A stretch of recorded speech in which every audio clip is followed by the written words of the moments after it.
This is a story of abuse, detention and intimidation, of what happened when the rebels swept into Tripoli and the hunt for their enemies began. Yeah, they smashed this place, you see. We met an African migrant worker who's lived in Libya for nearly 20 years. Like everyone we spoke to, he was too afraid to show his face, but so angry at what's happened, he feels compelled to speak out.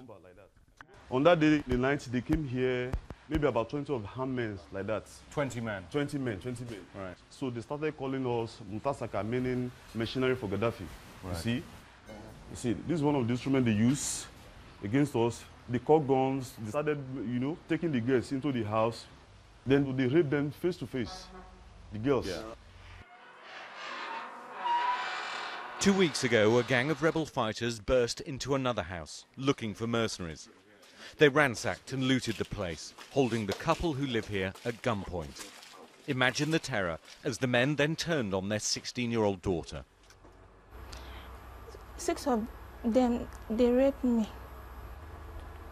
They hit my father with gun.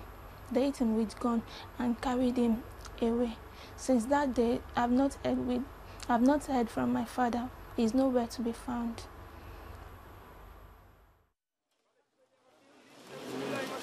Hundreds of black Africans have been rounded up.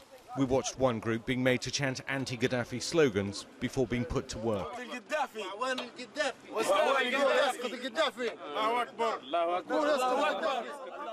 The Transitional Council has told its fighters to avoid revenge attacks, and there has been less violence than many feared.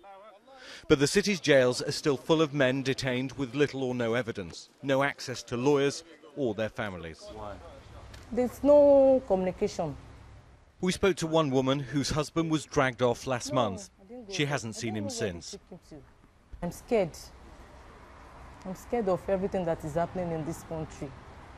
I'm now begging them to just leave my husband because he's innocent. He did not join army. He's very quiet. You see, this is African continent. I'm an African also. So this is my land. So is it because of my color, because I'm a black man? I don't know. And we don't have a voice. Instead of we blacks are the ones suffering, paying for the price of Gaddafi. Libya's new leaders must distinguish themselves in many ways, not least how they treat the poorest and most vulnerable. The last 6 months has been a battle for freedom, dignity and justice. If it's to mean anything, it must apply to all. Ian Pannell, BBC News, Tripoli.